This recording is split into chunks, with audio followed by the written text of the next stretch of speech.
welcome. Thank you for being here. I'm Colin Colburn. I am the VP of Commerce and Retail Media at the Interactive Advertising Bureau, more commonly known as the IAB. I'll be your moderator for today's awesome discussion on retail media, iROAS Demystified. We're really glad that you were able to make some time today. This is a topic that I think is incredibly pertinent today. Incremental ROAS, who doesn't want to talk about that? Sits really at the center of some of the most important work that I think is going on in retail media today. If you've ever received an iROAS number, I think you've probably wondered whether you should trust it or not, or how you can compare it across different networks. So that's really what we're going to talk about today in this webinar. And we're going to get into the research, the data, and what it all means for you and being able to make better decisions. So let's get into it. Next slide. Before I introduce our panelists, I want to flag everything today we're talking about is really rooted in some really good, really, I think, impactful research that that both Ovative, Albertsons, and Northwestern were able to do together. This report, Retail Media iROAS Demystified, QR code here. Make sure you download it right there. And let's get into our speakers for today, who actually did all this work, all this great research. So first, Chelsea Lang. I want to say hi, Chelsea, at Ovative Group. You're going to be our practitioner for really what's going on in the industry today. Thanks for joining. Thank you. I am Chelsea Lang. I'm the Director of Retail Media focused on measurement here at Ovative Group. Excited to kind of represent the brand perspective or advertiser perspective as it relates to interpretation of iROAS metrics. Awesome. Thanks, Chelsea. Levi, you're at Albertsons leading marketing science research. You want to give a quick hello and intro? Yeah, hey everybody, really excited to be here. So as Colin said, I lead our marketing science research and analytics team, where we focus a lot on thinking about new metrics, methodologies of which we measure, and a lot of the kind of more innovative, obviously, research side of the house, like what we're doing here. So here representing the Albertsons side, and obviously this is our data that we were using, kind of doing the hands-on work. So excited to tell you guys more about it. And last but certainly not least, Eric Anderson from Northwestern. You bring the academic rigor to all of the great work that was done here. You want to do a quick intro? Terrific. Yes, thanks, Colin. Eric Anderson. I'm a professor in the marketing group here at Kellogg, and I'm very happy to be here with the folks from Albertsons, Innovative, and IAB. This will be great. Awesome. It's going to be a great panel. I'm really here to just kind of direct the conversation and ask some good questions, hopefully. So let's get into it. Our agenda for today. So we'll talk about why does all this matter right now, because iROAS has become the central currency in retail media. So we'll talk more about that and the research that shows why it does matter. Then we'll talk about what is actually iROAS and what makes it fundamentally different from more standard ROAS without the I. And then from there, we'll get into some of the core findings. So I think there's some really just striking information that's going to be shared on what happens when you look at different metrics using the same campaign, same data. And I think that'll really grab a lot of your attention.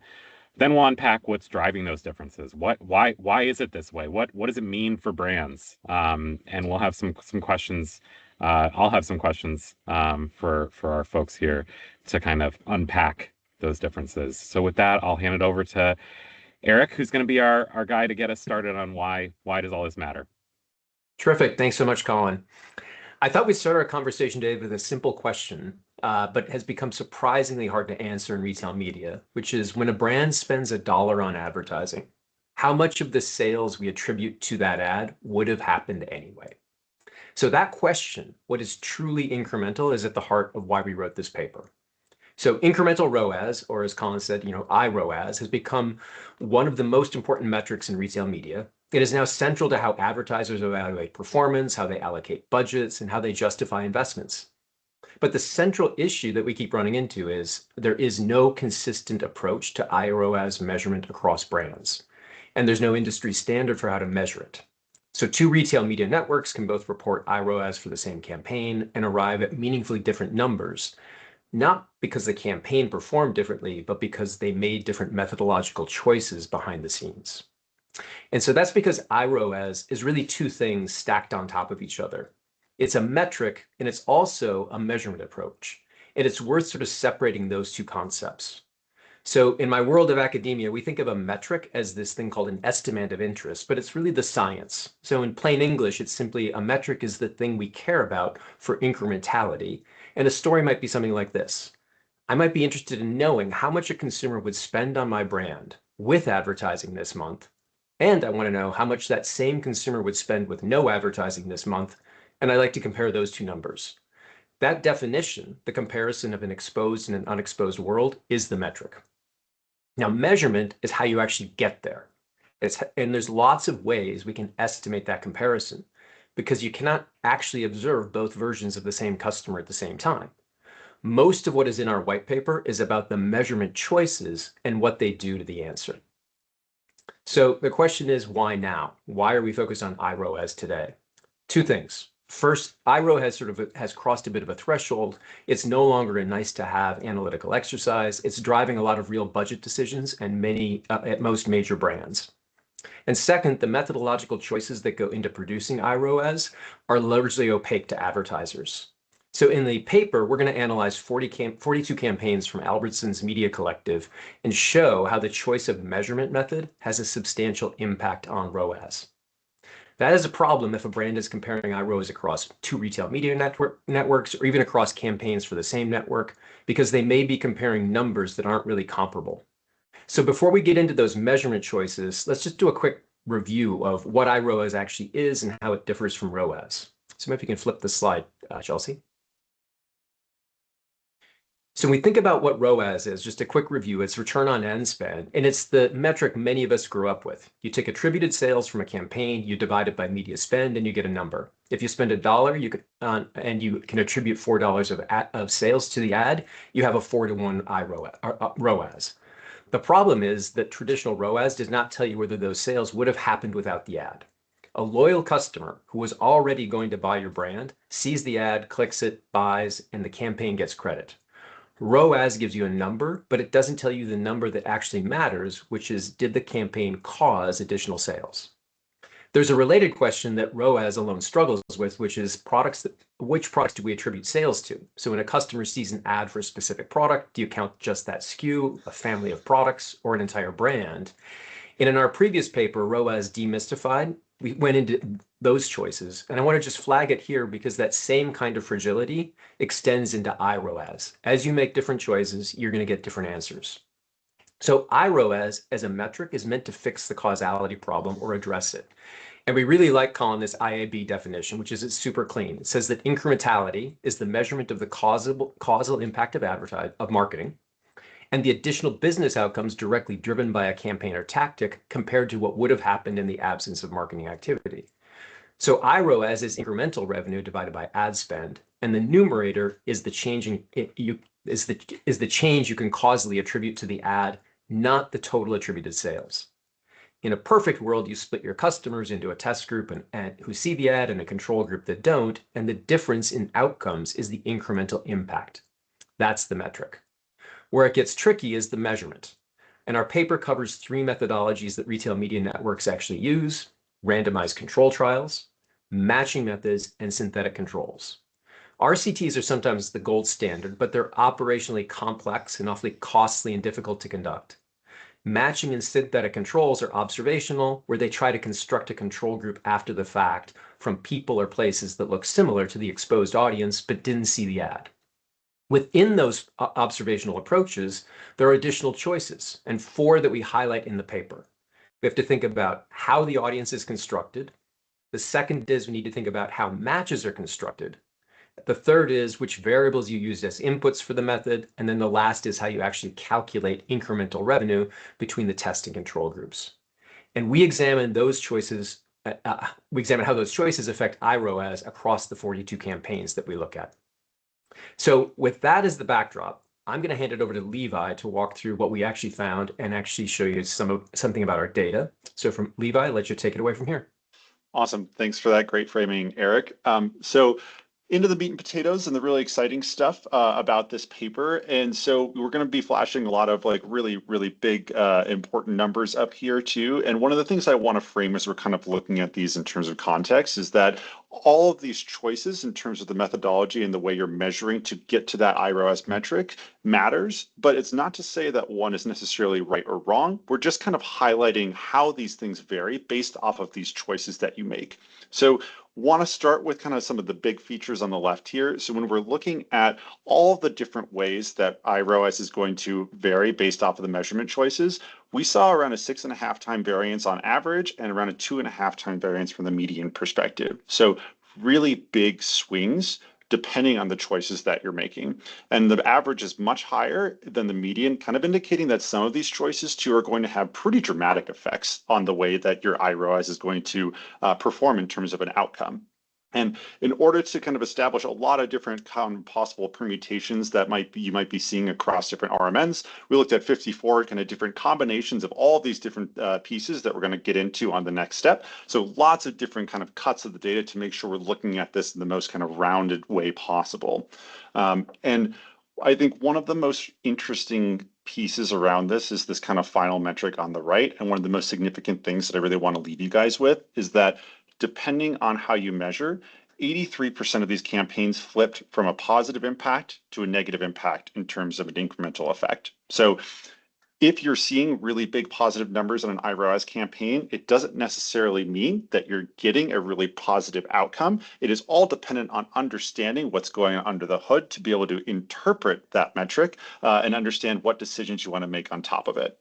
So a couple other things that I want to highlight too here is that in the context of all this variation that you see here too, we want to put iROAS in the context of other metrics as well. It's not a silver bullet, as you can see here. It's important to understand what's going on, but you also want to take a more well-rounded look at other metrics that you're considering, like new to brand, other pieces of understanding consumer behavior that are really important. So obviously we're talking about iROAS here, but wanted to kind of highlight that there are a lot of other pieces that are really important, and we want to look at iROAS in the context of all of the pieces of performance marketing, not just iROAS in isolation.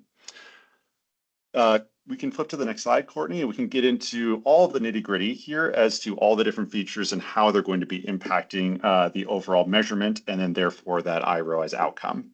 So the first piece is the test and control group filtering. So this is really determining who is counting as unexposed. Are you counting everybody in the audience? Are you looking at people that have only shopped the brand, only shopped the category? These are going to make pretty big differences on the material outcomes of iROAS. So specifically, when we're going from a full kind of approach to something that's more of a category filter, so only looking at people that have shopped the category, we're going to see a pretty big reduction in terms of that total population, right? And that becomes even more significant when we go down to the brand level. So when we look at category filtering, we're seeing around a 17% reduction. And when we go to brand, it's all the way down to about 83% in terms of that total populations of persons, right? And so what we're kind of indicating here is that these choices at the upfront kind of matter, especially when you think about it from a business strategy standpoint. Are you looking at the entire universe of the incremental effect? Are you looking at the incremental effect within those people that are kind of already experienced within the category? Are you looking at the incremental effect for those persons that are only shopping the brand? All fundamentally very different questions, all going to give pretty significantly different outcomes based off of this original approach. So again, no kind of right answer here. What you're really looking to do is you're trying to kind of balance the overall sample size of the persons in your groups while also maximizing your match quality. So filtering by brand sales is going to have the most significant impact on your overall outcomes. It typically reduces iROAS significantly. We were finding over $1 went out filtering, and it's potentially negative effects when you take out all of those non-brand purchasers. So really big swings in this one, but really determined on kind of what are you trying to understand from a business context. The next piece is looking into the matching approach itself. So we looked at a lot of different approaches, but we landed on two that we found to be the most common within retail media networks. So specifically, it's propensity score matching, or PSM, versus clustering. So multiple reasons as to why you might make a choice on these two different pieces. But what we found is that when we're looking at these kind of objectively comparing the two, propensity score matching, or PSM, delivers significantly better covariate balance. And another way of saying that the match is much more kind of accurate when you're looking at PSM versus clustering. So we're really minimizing the standard mean difference when it comes to using PSM versus clustering. So a lot more kind of rigorous in that sense when we're looking at PSM. And we also fractionalize this further by looking at a one-to-one approach with PSM and also a one-to-many approach. So are we mapping a single customer to a single customer between test and control, or a single customer to a group of customers? Both have advantages and disadvantages. The one-to-one match for the PSM is going to be the most rigorous and the most tight approach with the smallest level of unique customers in it, versus clustering, which is going to be taking basically the kind of universe of persons in your audience size. So lots of different kind of impacts and choices that you want to consider when you're making this here. PSM, a one-to-one approach, we found to be, again, kind of the most rigorous, as we see here, but this is also not necessarily totally tenable for all retail media networks. It's going to be the most reductive in terms of the number of unique persons, around 20% of the total population versus that full kind of clustering approach. So if you don't have the number of people, that one-to-one approach might not necessarily be the right fit. So again, kind of highlighting that these choices are a little bit dependent on operational complexity as well. So really interesting outcomes that we found with this, but to kind of recap, that PSM piece, especially the one-to-one, really creates the most tight groups between test and control. So the next piece is looking at the features and the features that we select themselves. So we looked at a number of different options for the features that we're using to match. Particularly, we looked at the digital engagement. So how well are folks actually engaged with all of the digital components that we have within our network, looking at how the number of sessions that they actually have, the overall region or a DMA, and also brand sales. And we're kind of highlighting brand sales as really the main feature when we're looking at selection, because really what we're trying to do is to understand the more or less the propensity of the shopper to actually make this purchase. The brand sales are, for at least for a CPG brand, are going to drive a pretty good chunk of that. If someone's already been purchasing your brand, it's much more likely that they're going to kind of continue to make purchases within that. So a really significant feature for us to select. So highlighting that because we're going to look at kind of the differences between the clustering and PSM impact when we're looking at using brand sales. So what we found is that PSM is much more sensitive to feature selection. So when you remove brand sales, PSM really collapses. And I think this obviously is kind of intuitive when you think about it, because we're looking at these past brand purchasers. That's going to be likely the biggest driver of this propensity. So PSM is really kind of dependent on that. So when we take that out, PSM becomes a lot less significant in terms of the outcomes it can drive. Interestingly, clustering really was relatively unaffected by this. iROAS stayed pretty static when we were looking at the removal of brand sales. So, more kind of balancing of features going on within clustering versus that really kind of high impact within PSM.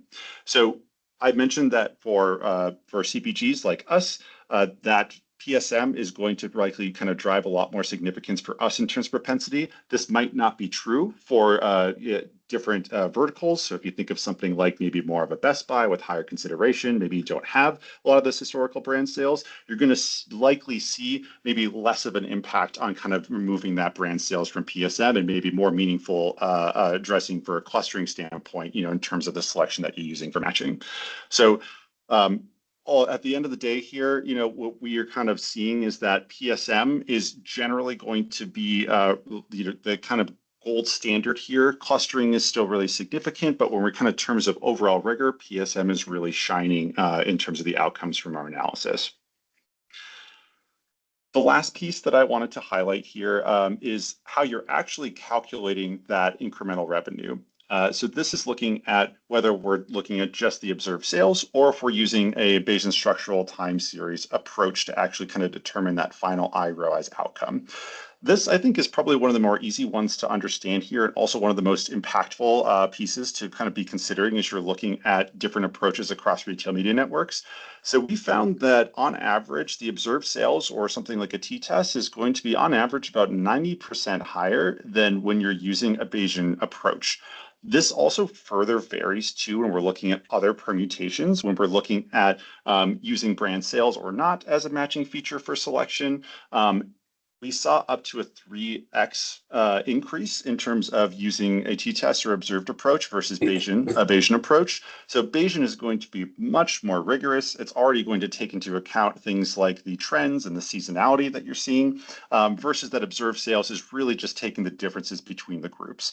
So if you're seeing a lot of observed sales being used versus Bayesian, it's likely that Bayesian is going to be a lot lower, but also, a little bit more accurate in terms of the overall outcome, or a little bit more trustworthy because it considers so many more factors. So again, really easy to interpret, I think, for this one, and really important one because it has such a dramatic effect on that overall iROAS metric. So summarizing all these pieces together, what I wanted to reemphasize is that iROAS is sensitive. If you've read a ROAS paper, it's going to have similar principles as Eric mentions in terms of that overall kind of variance in outcomes. So we don't want to look at it objectively as this pure source of truth without kind of understanding what's going on under the hood. Also, that when we're thinking about filtering and filtering our audience, it's going to improve our overall specificity in terms of what we're trying to understand and measure, but it can kind of weaken the effective overall measurement because we're reducing that sample size so significantly. Third, PSM is really the strongest and the most consistent over clustering. So a lot of kind of operational choices to be considered here, and a lot of nuance, but that's generally kind of the rule that we found as the outcome of the paper. And then finally, as I was just highlighting, Bayesian versus sales is going to differ very, very meaningfully. So you really want to be considerate and understand the impacts of, whether a retail media network is using one or the other. So that's a lot of the big pieces of the findings that we found here in the paper. So I'm going to toss it off to Chelsea to go on to the next piece. Thanks, Levi.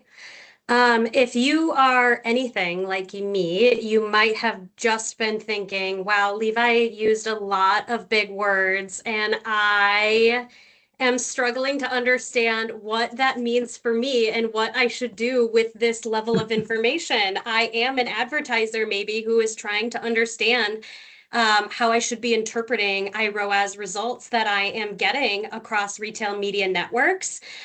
So part of what we put into the white paper is a list of questions that you can ask to help make this hopefully more simple. Is definitely not an exhaustive list that we have on the slide. You can reference the white paper in the appendix. We have a much lengthier list of questions that could be asked based on how that retailer has maybe communicated their incrementality approach previously, or maybe what your assumptions might already be. A lot of us might think, I think you're using an RCT, and therefore that's great. The IAB has already done a wonderful job as well of putting together a list of use cases and incrementality approaches that are best or most suited to meet those use cases. So I would utilize that as a resource too, to help you understand what am I actually trying to do with incrementality, and which of the methodologies might be best suited for my use case. But these are maybe just 5 to help you get started in thinking about what questions should I ask of a retailer who is giving me an iROAS or an incrementality output. How the control group was built and who is included in the analysis is really important. Like Levi said, those are 2 things that are leading to really dramatic differences in interpretation and the output of the results. We need to understand if we have balanced control groups. Do I have a one-to-one match with my test group, or am I using maybe a looser match to get a broader group of individuals into that control group? And overall, then, what is the impact of the match quality if those decisions are being made? Do I feel like that is a representative group in comparison to who I was targeting within the test? What methodology was used? Again, can we understand if an RCT was used or if a matched or synthetic approach was used? And is that best suited to meet the business needs that I was hoping to understand or make decisions on more deeply?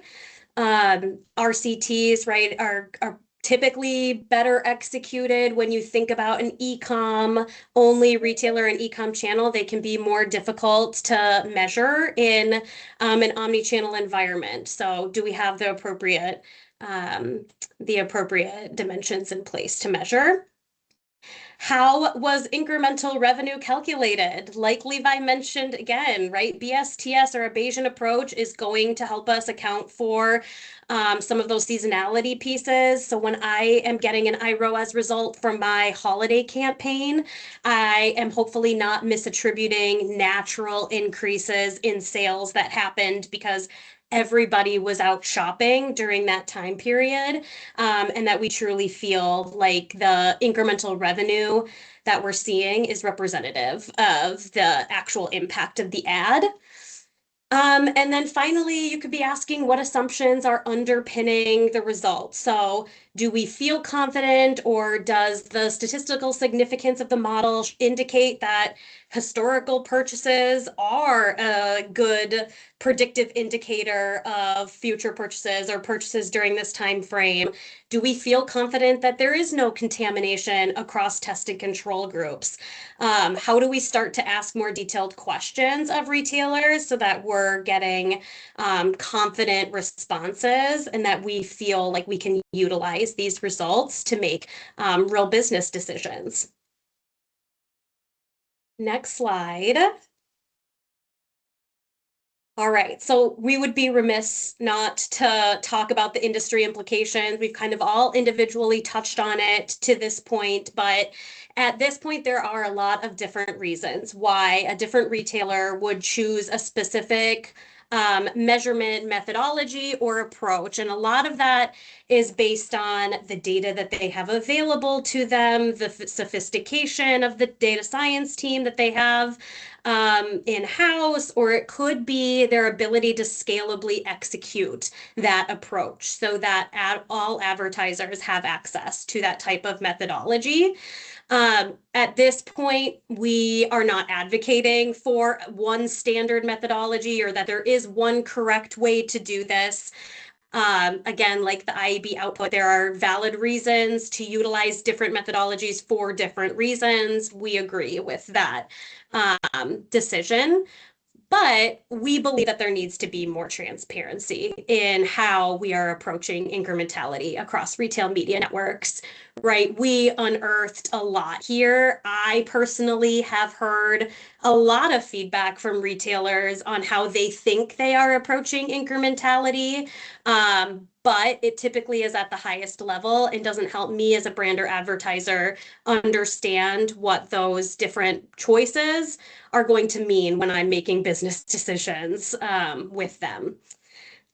We do believe that better interpretation of the data in general and asking these more strategic questions is going to lead to us all making better decisions in the long run, and that it is going to build greater trust in retail media, right? So the more that we continue to push on what is actually happening under the covers or behind the scene, it just helps us all feel more confident in the output and in the decisions, again, that we're making.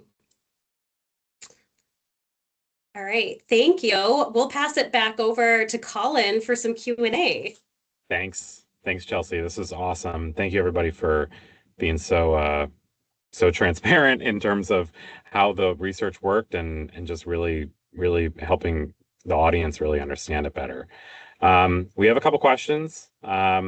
One that actually I was going to kick off with, which was, knowing that the iROAS estimates can be quite variable. I guess I'll actually put this into a two-part question to Chelsea. Do you have recommendations for what kind of measurement approaches you should take? So that would be part one. And then part two is, then how do you use iROAS to make good business decisions? Yeah, I would say that it's a tough one to solve, right? iROAS in general is going to vary significantly across retailers, but even within a single retailer, you could see very very significantly different results based on other things that could be happening either within the campaigns or dynamics in general that are happening at that retailer. In order to make good decisions, you need consistency in outcomes, right? You need to see repeatable results that are within some range of believability and consistency in order to make confidence. I would never recommend that we act on a single iROAS number and say, like, that looked great, let's put all of our budget into that channel, because we tested it one time and it did amazing. In terms of the varying results, there's things that you need to think about in terms of what was different potentially about the campaign, the time frame, the situation in general that is leading to those varying results. Again, assuming we're even using the same methodology at this point. Are we looking at a specific campaign output versus an always-on tactic? Are we looking at we were trying to shift new to brand behavior and it's an acquisition campaign versus we were trying to upsell into a new product within the category? Are we looking at results from a 2-week campaign window and comparing it to a full quarter of STV campaign? All of those things kind of need to be taken into consideration and again understood when you're interpreting the results before you can act on those decisions. That's just going to lead to higher confidence in general. And then I always advocate for make sure you have the statistical significance of the model and the output before you make any decisions. That isn't always naturally put into a recap deck or an output deck, but it's so important to make sure you understand how directional or causal that output actually was. So it's really about being intentional in terms of how you use iROAS. That's the takeaway, I think, for me. Of course. Does that mean that brands, need to be like I often think about how I've seen brands use figures like ROAS or iROAS before. It's very much like it will be an indicator for do we go with this idea that we have or do we not go with it? How would you guide or advise companies that are thinking about using it in that kind of binary way? Yeah, again, I think consistency is key there. You really need to see repeatable positive results to make significant adjustments to any given strategy. We shouldn't be making large swings or reacting in really big ways to one-off test results or one-off incrementality results, which is hard because everybody, even a finance team, gets really excited about seeing a really incremental campaign or tactic and saying, like, let's do more of that. Any campaign can have really great results in isolation. It's about like finding the repeatable things that were good about that campaign and proving out that those things continue to work before you make any big decisions about like a strategic shift. Great advice. So one of the things I get asked about all the time, Chelsea, is like interoperability, comparability across retail media networks. Yeah. So how should we think about in this iROAS framework? How should we think about that? Yeah, I think that the research speaks for itself in the fact that at face value, you can't. You really can't be putting based on all of the different things that could be happening again under the hood. And you can't be putting these incrementality numbers up against each other and confidently say, this result here is equal to this result that I saw over here. And then again, I should shift budget from this retailer to this retailer. That there is merit for making optimizations within a retailer, of course, right? Again, if you see consistency, you absolutely can adjust tactics or adjust your planning based on feeling confident in one methodology. But there would be a lot of work to be done to compare results across methodologies. That's why things like an MMM or other third-party incrementality providers exist, right? Who are taking this higher level approach to modeling across retailers and taking into account dynamics that could be happening in the market at large, and giving you an estimate of incrementality, but comparing different methodologies is never going to be an appropriate way to think about how to like adjust your budgets or adjust your tactic mixes. Yeah, it's you're sort of proving a point that I've had in my mind for a while, which is, sitting at a trade organization, like maybe there is an opportunity for us to establish a disclosure framework Right. of not necessarily, rather than mandating a method, we're requiring that you, as a retail media network, have to document Yeah. the measurement choices that you've made, so that the brand and the agencies have that understanding when they're looking to compare. Exactly. I think that takes a lot of the onus off of the advertiser and brands, right? Who are going to be going to hopefully each of these individual retailers now and asking all of these really good questions, but having that centralized document or that centralized resource that is a source of truth would be a huge unlock for the industry. Yep. Awesome. As a reminder, put your questions in there. We still have some time to take your questions. I have a host of them. Eric, I'm curious from your perspective, I'm sure you get asked this, I get asked it. What's the best methodology for measuring incrementality? It seems to be the topic du jour. And my response is very much, well, it depends. I'm sure you probably have a bit of a nuanced view too, but I'd be curious to hear what you think. No, we probably share a similar view in the sense that if we live in a hypothetical, unconstrained world, uh, there's no question that what you'd like to have is a RCT or an A/B testing setup. Like that does provide you sort of the gold standard for comparison. But the reality is that just doesn't hold in most cases for various reasons. So, for example, it's technically more complex and costly to set up RCTs. Some retail media networks don't have that capability, so it's just not on the table.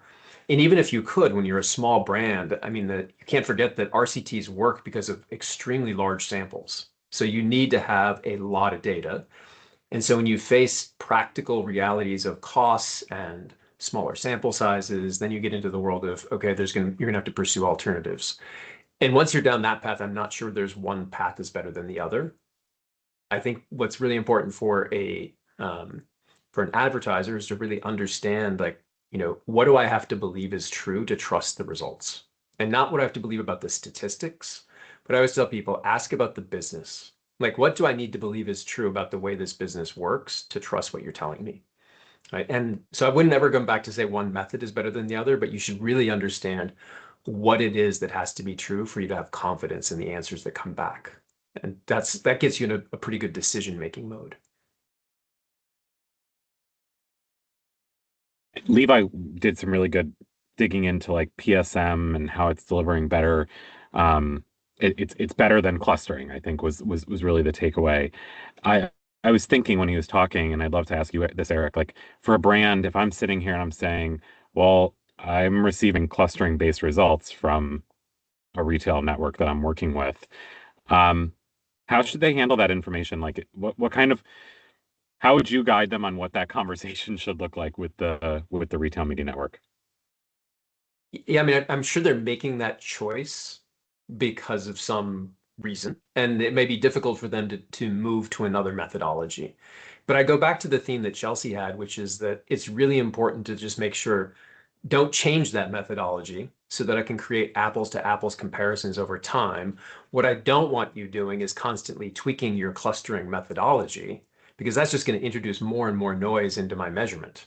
And so I think one of the things that sort of comes out when you read between the lines of the report is subtle changes that may be made by somebody in the organization you're working with could have a big impact on the iROAS measures you get. And that may not be locked down process-wise, right? Which gets back to your idea, Colin. Maybe we need a standardized process. Not you can choose your own, but it's a reporting process, not a standardized methodology for measurement. And that would give you more confidence that you're seeing consistency over time in the approach on a site. Yep. I love how, I mean, just you've all done this, but it does this in the paper too, of talking about the need to think about and balance rigor versus scalability and operational complexity, Eric, that you just talked about with different kinds of methodologies. Levi, I'd love to get your vantage point here about how brands should balance that. Things like RCTs, Eric just mentioned. How do you balance that rigor versus scalability? How do you think about it? Yeah, and unfortunately, we do live in this very real world with a lot of operational complexity. As kind of Eric was noting, and so from our perspective, we actually led with exclusively using RCTs for incrementality approach. And really, what we found with that is, as we were kind of talking, it is kind of the gold standard here. We have the scale to be able to do that, but it is a lot of work. It's very slow moving. It takes a lot of upfront planning with the brands, and also one of the core pieces that it doesn't enable is optimization. When you're doing RCTs, everything is completely immutable. And so, if the campaign isn't, doing what everyone had kind of hoped it would, it's kind of stuck in that state, right? And so introducing kind of this match control methodology, which is what a lot of these RMNs are using, it gives you a lot more freedom in terms of making a lot more kind of decisions with respect to the campaign. It is so much easier to operationally scale, as we were kind of talking about. So overall, we're kind of thinking about getting the most incremental campaigns to be run. Matched is going to generally be a lot more effective approach. And we're kind of thinking about sort of utilizing these two together, or how we kind of decide or make decisions between the two. The way I kind of look at it is how we're currently approaching the problem, which is still making an RCT available, but those are generally used for places where you need as much specificity and trust in the data as possible, for also validating that the match control piece is also working, that you're not getting wildly different results, from a matched or a synthetic approach. So you can kind of combine these two together, where if you're going to be using something that's really, really complex to enable, like an RCT, it should have a very focused use case, because it's just so difficult to scale up and run with every single campaign. So in my mind, they kind of work together, where you kind of use that RCT a little bit more as a calibrator, and then that match control, as you kind of can confirm that it's working, that's your kind of big scalable piece that allows you to get incremental results on as many campaigns as possible. Again, I'm just such a fan of like the nuance here, because there's, I think, sometimes a lack of nuance in this conversation, where so often I'm like hearing about how RCTs are the gold standard, and it's like, yeah, that might be true, but that's not going to be the way that you're going to approach all your measurement going forward. Right. Exactly. Chelsea, last question from me, and folks, make sure you put in any other questions you have. We talked about how you can often have two different iROAS results, and sometimes they're going to disagree. How, as a brand, how do you decide which one do you act on? Whichever one looks better. Just kidding. Just kidding. Never do that. I think it's back to the consistency piece, right? So if you have, let's say, only two different outputs on iROAS, one is really high and one is really low. We should do the work to understand why those things, again, might be different. What were media dynamics at play, what promotions maybe were happening within that retailer. If we're talking upper funnel, did something dramatically change about the inventory or audience? If we're talking search, did something dramatically change with the competitive landscape? There's so many dynamics at play that could be leading to those two different iROAS results, that we need to understand how those might be impacting what we're seeing, right? Lay everything out on the table. What were the internal and external factors at play during these timeframes, and how might that be informing the results? The other thing to consider is, let's never take an average of these two things and hope that that is moving us in the right direction, right? We want to see repeatability before we action. So if we don't feel like we had clean tests in timeframe A and B because of these factors that were happening, we kind of need to test again to feel like we have a touch point that leads to one direction or the other.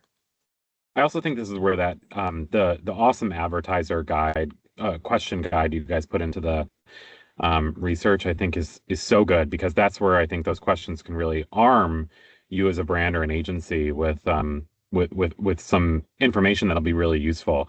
I'll put you on the spot, Chelsea. Is there if you're a brand sitting here today and you have a I don't know a QBR with your one of your biggest retail media networks tomorrow, which of those questions, if you had to pick one, which of them would you have them ask? Yeah, I think since based on our research in general was leading to the fact that the methodology writ large is kind of the biggest impact on differences. It's understanding at the highest level, are you using or did you use for this use case an RCT, a matched control, or a synthetic control? If you used a matched control, did you use propensity or clustering? And that helps me understand how I should think about the bias that potentially is present in those results. And if for whatever reason they look better than I would ever hope for, maybe that helps directionally inform to the methodological choices here might be impacting the results that I'm seeing. Very good. Love that guidance. Well, Eric, Levi, Chelsea, thank you so much for an awesome conversation here. And Chelsea, I'll leave it to you to close us out. Yeah, thanks so much again, everybody. If you have any questions about the research, feel free to get in contact with Ovative Group via this QR code, or if you in general would like to talk more about a measurement audit or just understanding more deeply about what the implications of some of these questions are for your brand, we're happy to connect. Thanks, everyone.